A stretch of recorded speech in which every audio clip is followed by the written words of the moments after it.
4517A. Yes. We don't have a... Yes, we decided we would cover ships for some of our specific characters in Star Trek, in the Star Trek mythos. Specifically, this is the ship belonging to Ron's character. Now let's get into the lore. The Cailum is an unceremonious lineage, dating back to United Earth with a Warp Delta class patrol vessel that was overworked, even after being refit into a Warp 5 vessel after the founding of the Federation. Her successor was Daedalus class, one of the last ever built, and was scrapped within a few years because the Daedalus was obsolete. Her successor was Pioneer class. It didn't end so well. She was destroyed at the Battle of Cailum 4. Her next successor was a Miranda Mark 1. I think you're starting to see a bit of a trend here. Short-lived. Yes. 40 years after this, the longest-lasting Cailum was Excelsior class. And she went out with a bang.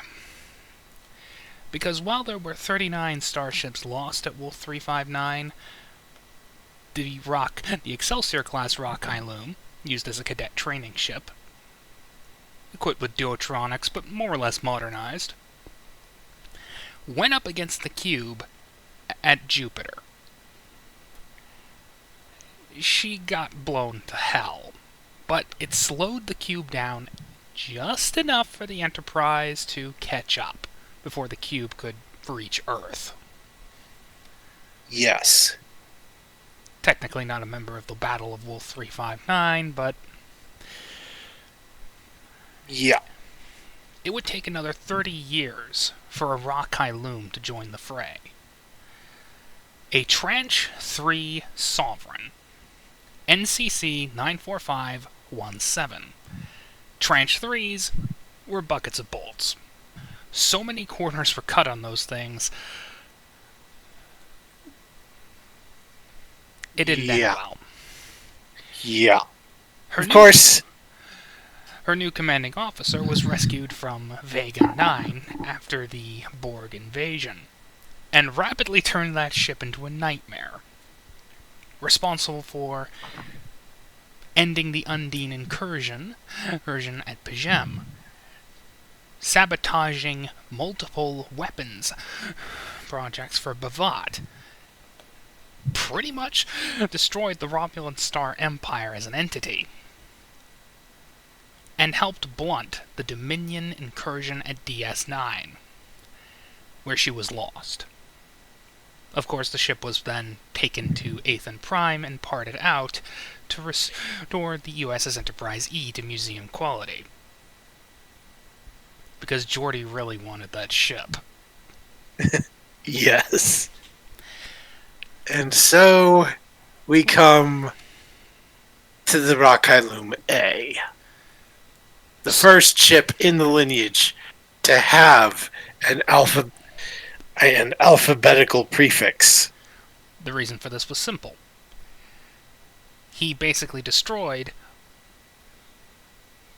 the Star Empire. He ended one of the greatest threats to the Federation ever.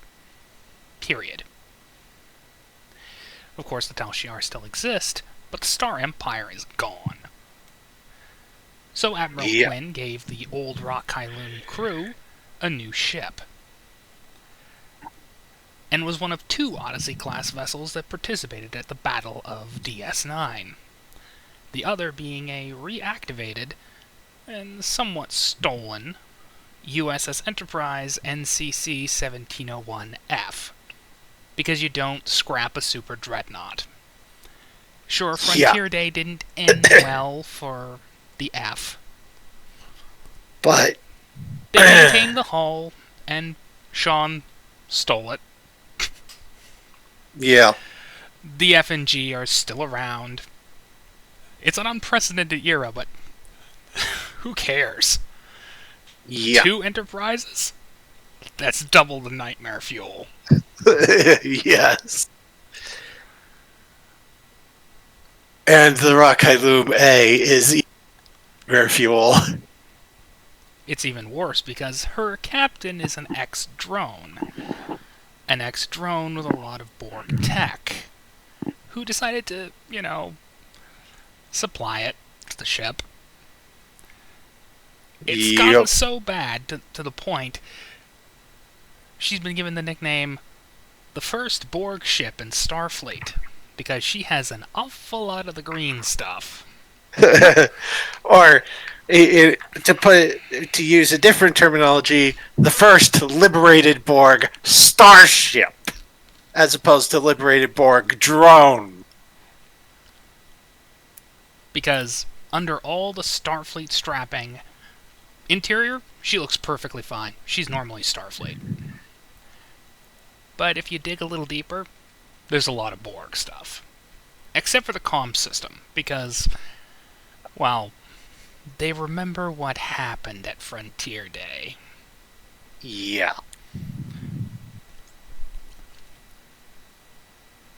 Alrighty. Oh, I'm not done. She fought during Operation Delta Rising and got her rear end handed to her during the Iconian War.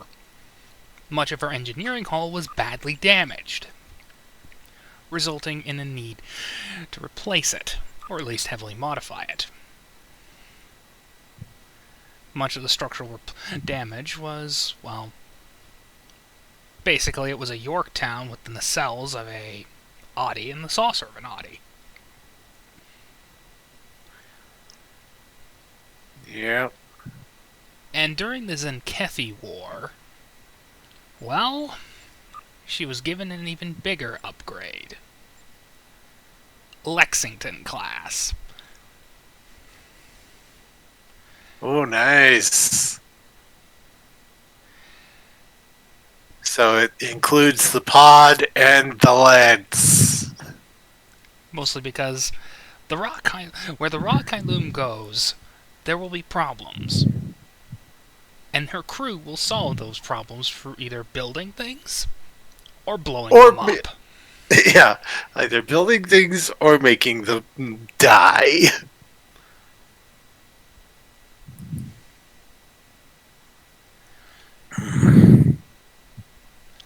But yeah, that's pretty much it. Yeah. So, now we get to the stats. We are starting with the baseline stats of an Odyssey-class starship as of Utopia Planitia. Comms 11, computers 11, engines 10, sensors 10, structure 11, weapons 10. This is a scale 7 starship, so it has 63 points given the date of 2400 plus. And department modifiers are are 1 point each in command, security, and engineering. Has phaser arrays, quantum torpedoes, a strength 6 tractor beam, and the baseline talents are command ship, redundant systems engines, and saucer separation. Special rules are additional propulsion system, quantum slipstream burst drive, and Aquarius escort. Basically, if you know Star Trek Online, you know the ability of the Aquarius. You know what the Aquarius is and what it does. I won't I think I read that out when I was doing the board askew thing, so I won't do that here. Now, because this is a pseudo-liberated Borg ship, more or less a Borg ship wearing Starfleet clothing. Yeah. We're going to treat her somewhat like a Borg ship. Albeit, so we're Starfleet-ish. Yeah. So so basically, are we just going to start with all the departments at 3? She's effectively a Borg ship. All right, so I will go ahead and make all the adjustments to the department values. So we will add the modifiers. So that will be command 4, security 4, engineering 4, with everything else at 3. So, descriptor traits, Federation starship, liberated Borg starship. She's effectively Borg, but she does not serve the collective. She fights the collective. Yeah. Now, we should choose a mission profile, at the very least, for a potential profile talent. I'm thinking probably, well, the three options that I'm thinking of the most are logistical quartermaster, given that they build things, tactical operations, or warship. Most of the time they do logi work. But Oh. when they're called to war, they are most definitely a warship. Alright. So we will go with the logi route. And we won't worry. And we'll cover the logi aspects by putting an extra point each in command and engineering. So this is we're technically going off the rails with playable starship stats, but this is a hero ship. But this is a special hero ship, so it works. I mean, they did the same for the Enterprise. Yeah. Command 5, Con 3, Security 4, Engineering 5, Science 3, Medicine 3. And the logistical/quartermaster talent list options are extensive shuttle bays, improved warp drive, and rugged design. We can choose one of them to basically start us off. Well, in STO, she is regarded as a Dreadnought cruiser, as she has multiple hangar bays. Alright, so extensive shuttle bays. Extensive shuttle bays. Now, that brings us up to 4 talents. We have room for 3 more. I think one of the first ones is probably going to be rather easy and obvious. Expended munitions. The rock Cailum has encountered many races and stolen all their stuff. Yeah. So this is usually just saying the base talent just says may add one weapon to its. Oh, the ship may add one weapon to its profile and may be taken multiple times, adding a different weapon each time. So we could only do that up to 3 times, or we can just say expended munitions multiple and just add 2 more talents. Multiple, definitely. Because the ship is armed with a lot of specialized ordnance. Most of the time it's photon torpedoes, because they're the most common weapon in Starfleet's inventory. Alright, I will add those. Photon torpedoes. So we have phaser arrays, photon torpedoes, quantum torpedoes. We should also add the phaser spinal lance. Because Lance. Yep.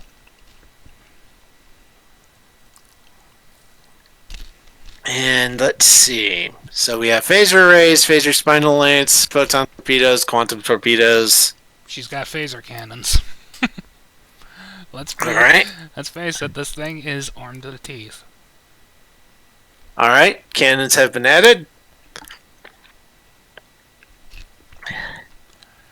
And for specialist situations, when something absolutely must die, transphasic she has chronoton torpedoes.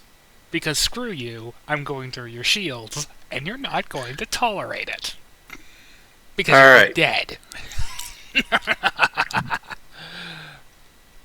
Chronoton torpedoes.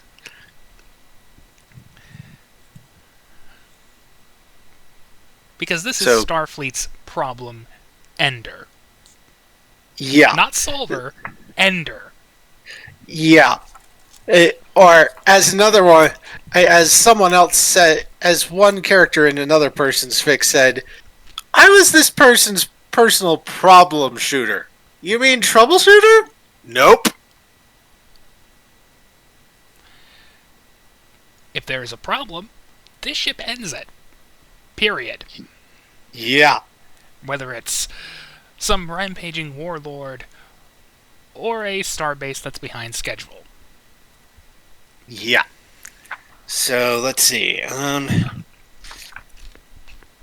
Probably should add. So that was definitely more than 3 weapons. So we'll just say one. We'll just say that one talent applies to all of them, and get 2 more in here. Let's see. Advanced shields.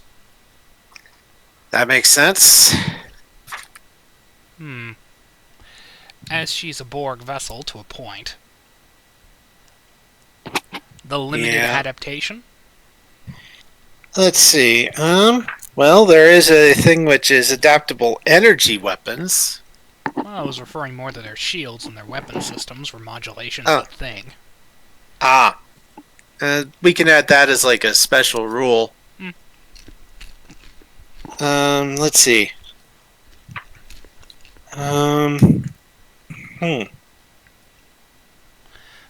Because the Borg do have that pain in the ass, and I know it's in the rule set. Yeah, the adaptive subspace field thing for the diamond and the cube and tactical cube. We can add that as a special rule. Would you be adverse to what we could do either rugged design or rapid fire torpedo launcher? Well, she doesn't exactly have rapid fire capability. She may have multiple launchers, but yeah. So we could also do improved warp drive. Probably warp drive, because she's an oddie. These are speedboats. Yep. Alright, so improved warp drive. So we have advanced shields, command ship, expanded munitions, multiple, extensive shell base, improved warp drive, redundant systems, engines, and saucer separation. And for special rules, this thing has additional propulsion system, quantum slipstream burst drive, adaptive subspace field, and Aquarius escort.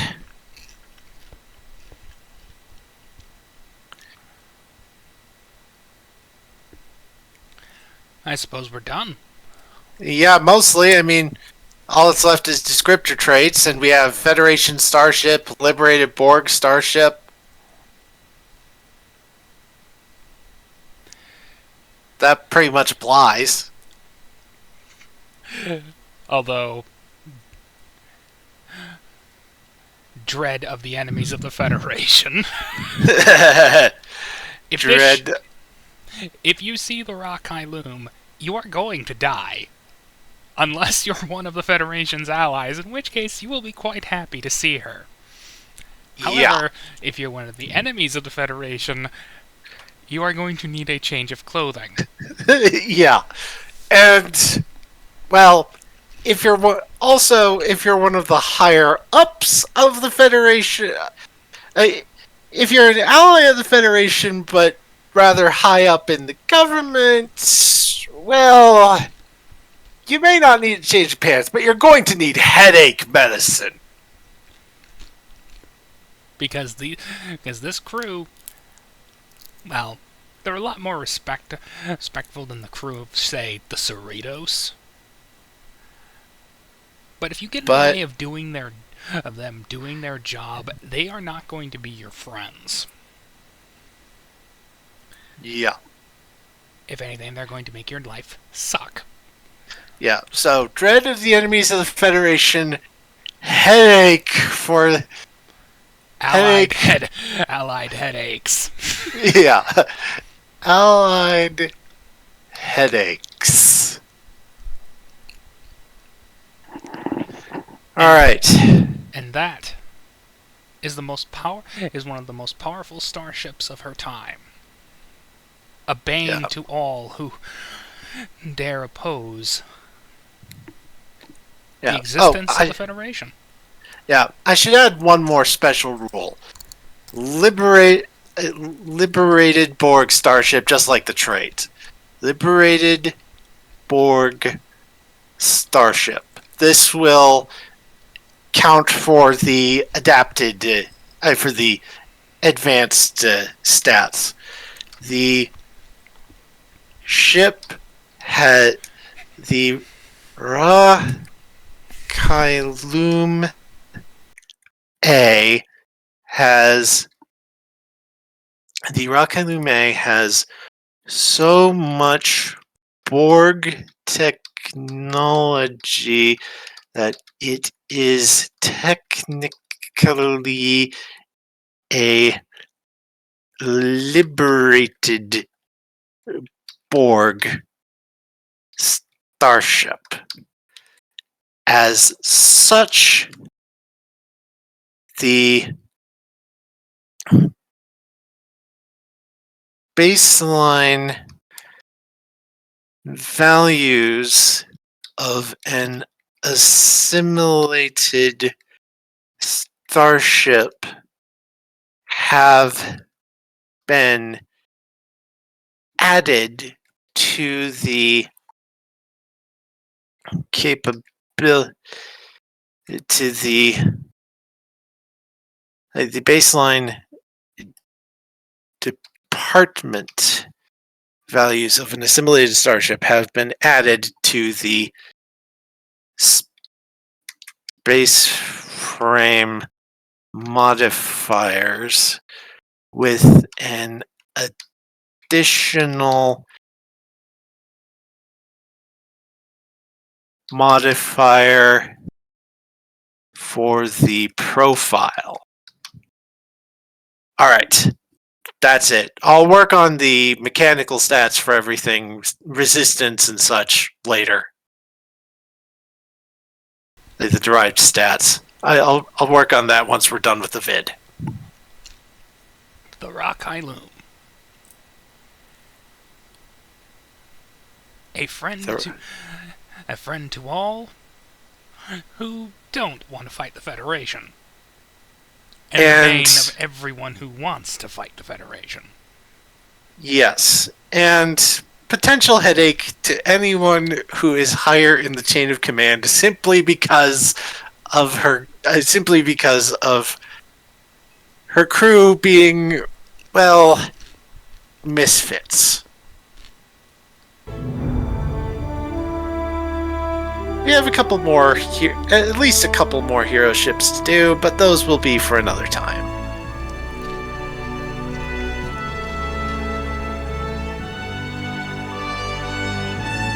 Later!